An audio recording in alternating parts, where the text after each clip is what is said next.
All right, guys, so let's start the discussion. So, what you're seeing in the screen, what you're reading is absolutely correct. A genuine diplomatic war has started between India and Canada. Now, you need to understand how significant this term is. If you see, India recalled the six diplomats, or India has expelled Canada's High Commissioner and six diplomats, telling them to go back, right? It's a very difficult situation, and the relationship has deteriorated to such an extent that we need to compare it with 2019 when India did something with Pakistan, right? So at that time, India responded at a time after abrogating Article 370 and converting Jammu Kashmir into Union territory. The diplomatic relation was significantly affected, and after that, we saw Pakistan and India reciprocating actions. And now, after 5 years in 2024, we have a diplomatic war with Canada, and literally the whole world is saying the same. Articles are being published saying that the diplomatic relation between India and Canada have reached such a level, and the tension is also actually highlighted. So if you see here, Canada accuses India of involvement in violence, and that's actually the reason and the root cause of this. So if you're wondering how the situation has worsened to this extent between India and Canada, why the world media is saying that the diplomatic war has started, it all started with Canada actually. Canadian Prime Minister recently attended a press conference for around 45 minutes with the foreign minister and government officials, where he openly accused India of supporting violence and violent crimes in Canada. So the most difficult or bizarre part was that the Canadian police, who were speaking separately to the media, named the Bishnoi gang. We are talking about Lawrence Bishnoi here, and according to them, the Indian government is literally collaborating with Bishnoi gang to target a Canadian citizen and who is prominent Khalistani. So they claimed this by a group called Bino Group, and so that this is what we are seeing here in Canada. So we believe this group is connected to the government of India. So this is what the police officials also saying, and the government is also saying, and this is actually the reason why the tensions are escalating. Now, if you see, these statements are very significant, and Canadian officials are openly mentioning the names of India's NSA and Home Minister, accusing India of targeting Khalistani elements in Canada in collaboration with this Bishnoi gang. And following this, a journalist asked Canada's foreign minister if they would impose sanctions on India. And in response, the Canadian foreign minister made a very significant statement. Everything is on the table. That option is also available to us, and Canada can impose sanctions on India. They said that they can consult with the other G7 countries and absolutely do this as well. So, yeah, so that is what about the threaten, and the tensions are escalating.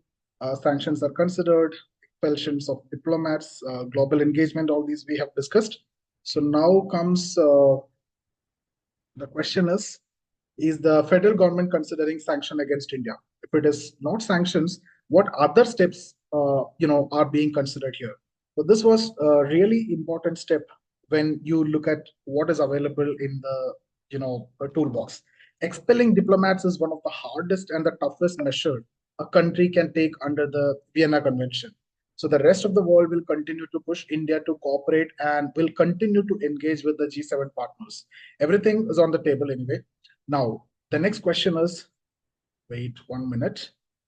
Let me change the slide. Canada will consult G7 countries. Yes, imposing sanction could severely damage the progress made in the India-US relation also. Canada's decision on sanction. Okay, limited sanctions is expected. So let's now continue with this. Okay, so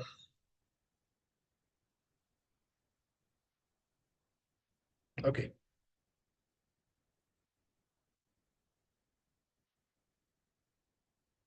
Yeah, the thing is that Canada will talk to them and then decide whether to impose sanctions on India or not. I think that is the case, G7 countries, and which include obviously New Zealand, Australia, UK, US. They'll have a discussion and will decide upon that. But I must tell you that this is a defining moment between India and Western countries also. So if Canada impose sanctions on India, it is going to severely damage the progress made in India-US relation also, and that's what I've mentioned here. Yeah, imposing sanction could severely damage the progress made in the India-US relation. So now, what could be the expectation? So I still do not think that the US will allow Canada to impose sanctions on India. Canada is talking about it, but again, I have to say that the Prime Minister of Canada is so desperate, desperate leader and a very strong leader also. And under election pressure, Canada might impose some small-scale sanctions, possibly on Indian individuals. It could be that some of our diplomats or government officials face sanctions, like being barred from entering Canada or having their bank accounts frozen. And at most, Canada will likely to do this at this point of time. Other than that, I don't see any major sanctions being expected. I don't think that US will also support Canada in this context, as there is a possibility that India-US relation also can be deteriorated. Now, unproven claims, these are, and sanctions discussions and everything. So, yeah, definitely, if you look at it, what Canada has said is very concerning. That's the main question. The police officials also, without any proper proof or anything, is what that they have done. Right. That's what actually provoking every Indian also. Now you may ask why Canada is making such bold statement repeatedly mentioning the Bishnoi group.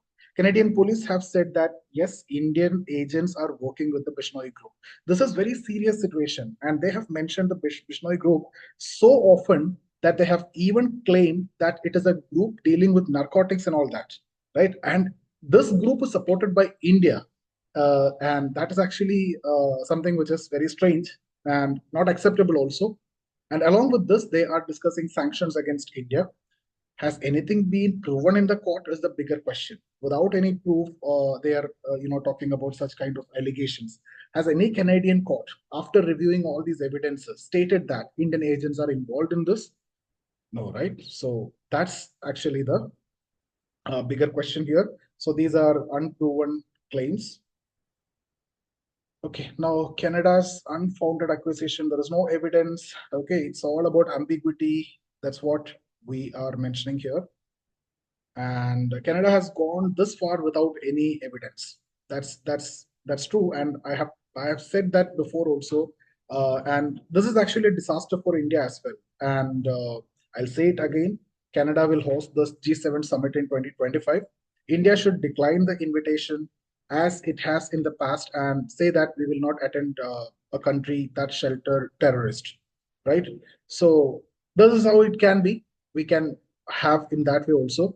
In response, India should significantly increase its participation in BRICS and the Shanghai Cooperation, Organization (SCO).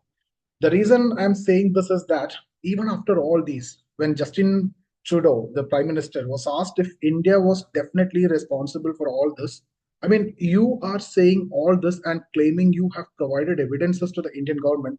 So, is India definitely responsible? Even then, the Prime Minister had to say India possibly, if not probably, is behind the death of Khalistani Tiger Force Chief Nigar. And they are still not sure if India did this or not. Yet they are openly accusing India, and that's a serious concern when it comes to this. So India's strong reply: India should respond decisively to Canada's unfounded accusations and ignore the sanctions. What they can do the maximum. Boycott G7 also. You can openly tell that. Okay. So these are things which I want to update here. As an Indian, this has become a matter of pride for us, right? And India should deal with Canada accordingly. I don't think there will be any significant economic impact on us if Canada does something, a kind of sanction.